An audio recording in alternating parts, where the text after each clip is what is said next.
Kapag nag-uulam talaga ako ng pork steak, dapat yung maraming sibuyas at ramdam ko yung asim ng kalamansi. Tapos yung laman ng baboy, malambot na malambot at yung taba parang natutunaw na sa bibig mo. Yan ang gusto ko sa pork steak. Madali lang lutuin to, tara! Ang kailangan nga pala natin dito ay kalahating kilong liempo at hahatiin natin to sa 3 o 4 na piraso. At ilalagay natin to sa isang bowl at lalagyan natin ng mga pampalasa. Maglalagay tayo ng kalahating kutsaritang asin at pamintang durog. Ibuhos na rin natin dito ang 3 kutsarang toyo. Magpipiga na rin tayo dito ng 6 hanggang 8 pirasong kalamansi depende sa laki. Pagkatapos, haluin natin na maigi hanggang ma-absorb ng laman yung mga pampalasang inilagay natin. Pagkatapos, takpan natin at ibabad natin yan ng 1 hanggang 2 oras.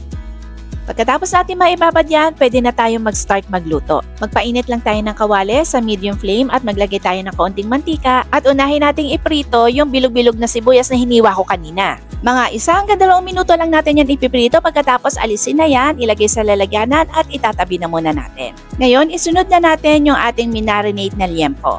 Sa kaparehong kawali natin to ipiprito at iprito lang natin to ng bahagyan. Magkaroon lang siya ng kaunting light brown sa magkabilang side. At after natin niya maiprito, tanggalin natin sa kawali, ilagay sa lalagyanan at itabi. At iprito natin yung mga natitira pang mga liempo.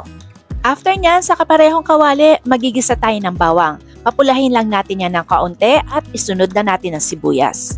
Kapag okay na ang sibuyas, ibalik na natin yung ating piniritong liempo at ilagay din natin dito yung pinagbabara natin sa liempo.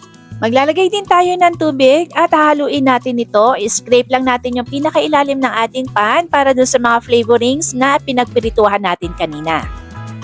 After nyan, takpan natin at pakuluan natin ng 30 to 45 minutes o hanggang sa lumambot yung ating liempo. At kung hindi ka pa nakasubscribe sa ating channel, i-click mo na yung subscribe button para nakafollow ka at ma-notify ka na rin kapag meron tayong mga bagong uploads and recipes. Sa punto nga pala na ito, tikman na natin at mag-adjust na tayo sa mga pampalasa.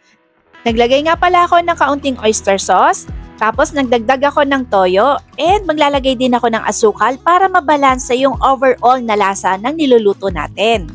Haluin natin and after that, ilagay natin yung kalahati ng sibuyas na pinirito natin kanina. Yung kalahati naman na sibuyas, mamaya na yan para sa plating natin.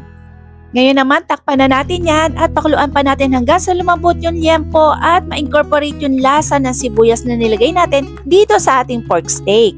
At ito na mga kaminang, luto ng ating pork steak. Masarap, malinamnam. At yung laman at taba, super lambot din. Kaya ano pa bang hinihintay natin? Sandok na tayo ng mainit na kanin. Kaya mga kamina, sa susunod na magluto kayo ng pork steak, ganito kalambot ang gawin ninyo, talaga namang mauubusan kayo ng kanin sa inyong mga kaldero. Grabe naman talaga kapag ganito ang ulam ko, sira talaga ang diet ko. Okay, kain na!